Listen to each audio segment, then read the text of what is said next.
Pasko po sa inyong lahat. Bago tayo magsimula ng ating pagninilay, marahil yung mga nasa may bandang likod po, may mga espasyo pa po sa may gilid. No? Pwede pong mag-move para po makapasok po yung mga nasa dulo o nasa likod. Medyo umuulan, no? Kaya pwede pong umusog para po hindi ho kayo mabasa. At the same time, no, makapagdasal po ng mabuti. No? Malakas naman yung ating anong tawag dito? Electric fan. Tawag dyan. Big ass fan. No? Big ass fan. No? Usog po kayo para po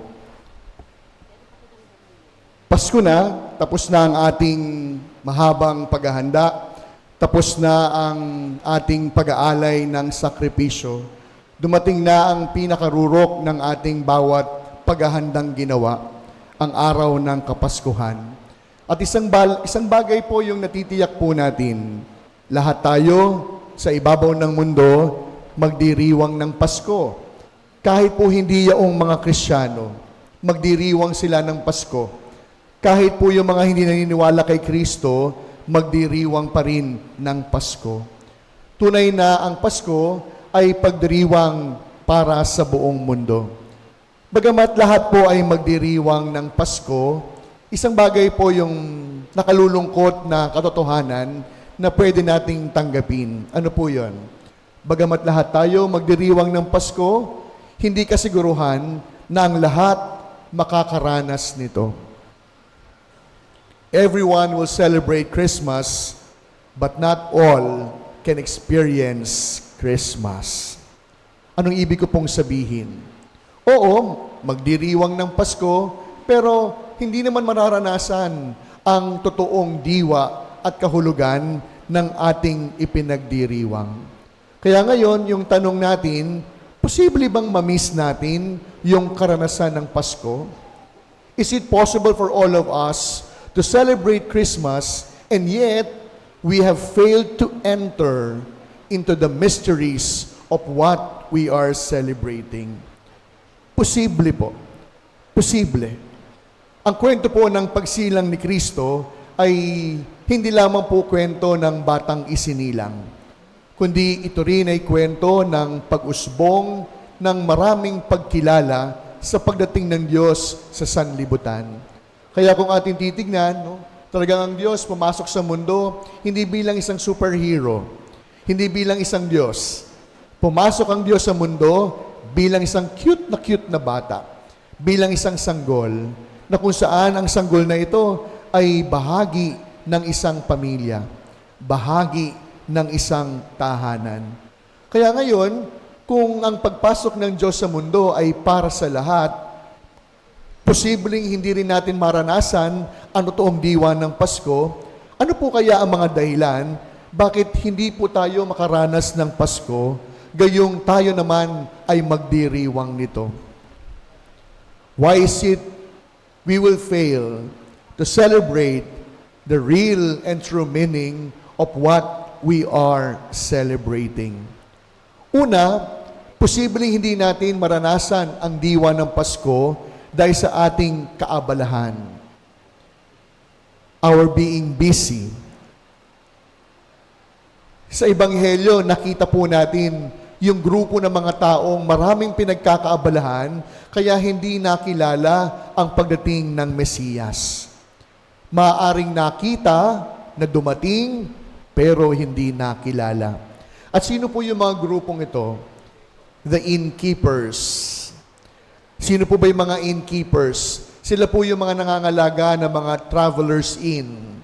Ang sabi po sa kwento ng Ebanghelyo, marami ng tao sa bawat bahay panuluyan, kaya't walang espasyo para kay Maria at Jose. Naghahanap ng matutuluyan, pero wala ng lugar. Bakit po ba maraming tao?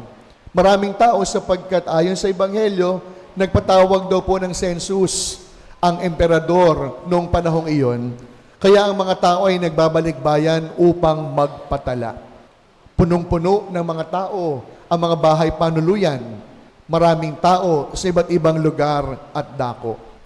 And that is why, because the innkeeper is preoccupied with his concerns, kaya kahit dumating Si Jesus sa sinapupunan ng mahal na ina upang hintayin ang kanyang pagsilang, hindi siya nakilala. Alam nyo, pwede rin po mangyari sa atin yan ngayong tayo ay magdiriwang ng Kapaskuhan. Because of our being busy, Christmas will just pass by without us noticing it. Aba, kinakailangan po nating maunawaan na ang Pasko hindi lamang po isang araw. Sa katunayan, ang Pasko ay isang season, isang panahon na ngayon pa lamang yung simula. Kaya nga po siguro, huwag sanang mangyari sa atin na ngayon, unang araw, unang gabi ng Pasko, bukas, maghapon tayong tulog sapagkat sobrang naging busy sa maraming pinagkakaabalahan. Kaya ano po ba yung dapat natin gawin upang hindi natin mamiss ang pagdating ni Jesus sa buhay natin? Ngayon, pinasimulan nyo na. Bago pang mag-party, bago pa umikot para sa mga party at mga kaganapan, nagsimba. Na parang sinasabi na we could never celebrate Christmas without celebrating the Eucharist. At yun po yung unang bagay na dapat nating matutuhan. Ang unang dahilan para hindi maranasan ang diwa ng Kapaskuhan dahil sa ating maraming pinagkakaabalahan. Huwag po sana tayong pumayag na nakawin ng ligaya ng bawat reunion, saya ng bawat party, nakawin ng mga kumukutitap na mga ilaw, ng mga masasayang awitin, ang tunay nating kahandaan upang salubungin ng Panginoon sa kanyang pagdating. Ang ating pagiging busy. Pangalawa, posible rin po na hindi natin maranasan ang karanasan ng Pasko because of our being familiar. Our familiarity. Meron pong kasabihan sa Ingles, familiarity breeds contempt. Anong ibig sabihin? Pag doon po masyado na tayong at ease sa isang bagay, we also miss the opportunity of the sense of awe and wonder. Alam nyo, nung panahon po ng unang Pasko, sino po bang mga nakamiss nito? The intellectuals, yung mga sobrang tatalino, yung mga taong magagaling. Mabuti pa po yung tatlong haring mago, they search for the star. Why? Because they were not familiar. They were not familiar because they always fixed their gaze, finding and searching for the newly born Messiah. Kaya nga po ngayong gabing ito, ang una po nating hinanap na matagpuan, hindi naman na ginaldo. Ang una nating hinanap na matagpuan, yung ating ugnayan, yung ating pagsisimba, yung ating relasyon sa Diyos, yung inyong relasyon sa inyong pamilya. Kaya alam nyo, isang biyaya na magsimba bilang isang mag-anak. Isang biyaya na makapagsimba bilang isang tahanan. Na para bang sinasabi ninyo na kung kayang dali ng mga magulang ang mga bata sa Jollibee, kung kayang sumama ng mga anak sa mga barkada sa mall, kaya rin ng pamilyang magtungo sa simbahan upang makapagsimba. At sa wari ko, dahil kabisado na natin ang kwento ng unang Pasko, malamang habang binabasa ang Ebanghelyo kanina, sinasabi nyo, alam ko na yung mangyayari dyan. Alam ko na yung kasunod niyan. We have been so familiar with the story of the first Christmas. That is why, since we are familiar, we don't want to give our focus. We have failed to look into the details. Nung isang araw, may tinanong ako, sabi ko sa kanya, kamusta kaya ang magiging Pasko mo ngayong taon na ito? At alam nyo, nagot ako sagot niya. Ang sabi niya, Father, sa tingin ko, parang kagaya lang po ng dati. Parang wala naman pong magbabago. Napaisip ako, kung iyon pala ang kanyang pananaw sa pagdiriwang niya ng Pasko, pwede namang baguhin, pwede namang ibahin. Sapagkat nahirata, nasanay, ganun kami magdiwang ng Pasko, kaya ngayong taon na to, ganun na rin. Walang pagbabago, walang mangyayari.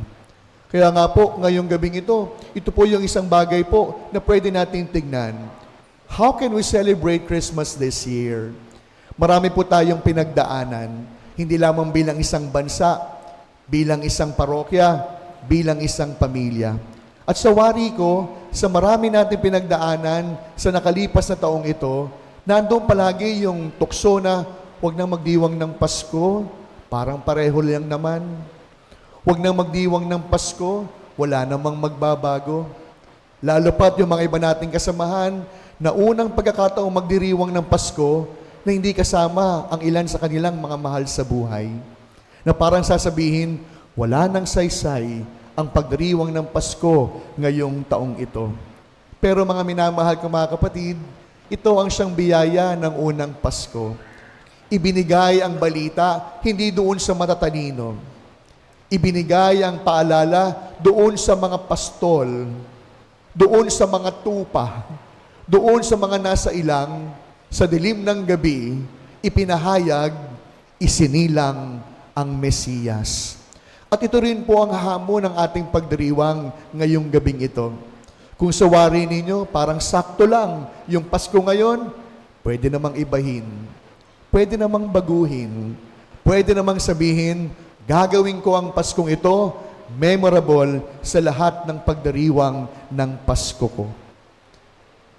Ang ating kawalan ng pagkamangha no, sa mga bagay-bagay ang siyang nagtutulak sa atin upang hindi na bumilib sa kwento ng Pasko na pwede nating ipagdiwang. Familiarity. At ang panghuli, ang isa sa mga dahilan upang hindi natin maranasan ang tunay na diwa ng Kapaskuhan ay ang takot. No? Takot. Marami po tayong kinakatakutan sa buhay. Ako bilang pari, kung tatanungin niyo ako, ano po ba yung mga kinakatakutan ko? Simple po lamang. Natatakot ako na baka dumating yung panahon na bilang pari, sa marami kong nararanasan, baka madala ako.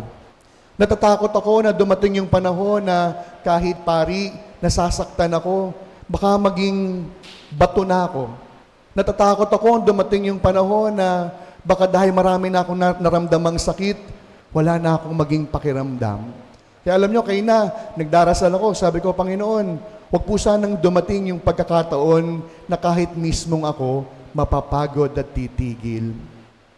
Nandun po palagi yung takot na sumubok. Nandun palagi yung takot na huwag ihakbang ang mga paa. No? Kanina po, no, natuwa ako, no, ikwento ko lamang, isang masayang Pasko para sa akin. No? Meron pong lumapit sa akin sa Kristan, nag-bless siya. Sabi ko sa kanya, maligayang Pasko. Pagtalikod po niya, no, nakita ko, kinuwento niya sa kanyang mga kasamahan, nag-bless na ako kay Father.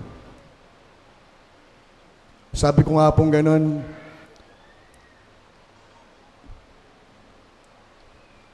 madali namang iabot ang kamay. Madaling maghilom ang puso. Ang mahirap, yung masasanay tayong matigas ang ating kalooban. Kaya kung ako tatanungin ninyo, ito ang isa sa mga pinakamasayang Pasko ko bilang pari. Hindi ko man kasama yung aking pamilya sapagkat malayo sila ngayon, pero ang penya, kayo ang aking pamilya. Kayo ang aking tahanan. Kayo ang aking dapat makasama ngayong panahon ng Kapaskuhan. Kaya ako siguro kung natakot ako na ihakbang yung paa sa pakikipagkasundo, baka hindi ko mararanasan ang saya ng Pasko. Mga minamahal ko mga kapatid, posible na magdiwang ng Pasko, pero hindi natin mararanasan ang totoong diwa nito. Una, dahil sa ating maraming pinagkakaabalahan. Pangalawa, sa ating pagiging familiar sa maraming bagay, dahil akala natin, yun na, at wala nang pwede pang makapagpabulaga sa atin. At pangatlo, posibleng hindi maranasan ang totoong diwa ng Pasko kapag marami tayong takot na inaalagaan sa ating isip at kalooban. Kaya sa pagpapatuloy po ng ating pagdiriwang, mamaya lalapit po tayo sa Belen. Maganda ang ating Belen. Pero alam niyo, sa totoong buhay, sa kwento ng unang Pasko, hindi po ganito kaganda ang nagpanganakan ng ating Panginoon. Kaya sabi ko nga ganoon, dapat original yung ating Belen. Yung Belen po, nung unang Pasko, madilim, mabantot, mapangit. No? Pero yung Belen po natin, napakaganda. Napakaganda. Kaya mamaya po, sa paglapit natin sa Belen, sa pagtingin natin sa batang si Jesus, ilapit po natin kay Jesus ang lahat ng takot natin. Ilapit natin kay Jesus ang lahat ng ating bawat pangamba.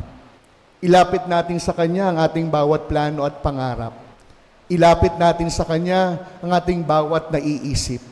At sigurado ako, kapag nangyari ito, ang ating Pasko ngayong taon, hindi lamang magiging pinakamasaya. Ang Pasko ngayong taon, pinaka-memorable at hindi natin makakalimutan sapagkat laging maaalala. Kaya sa pagpapatuloy po ng ating pagdiriwang, isang biyaya po yung ating hihingin. Panginoon, pagkalooban niyo po kami ng pagkakataon na hindi lamang maidiwang ang Paskong ito, kundi bigyan niyo po kami ng biyaya na maranasan ang totoong kahulugan at diwa ng Pasko. Masayang Pasko po sa inyong lahat. Amen.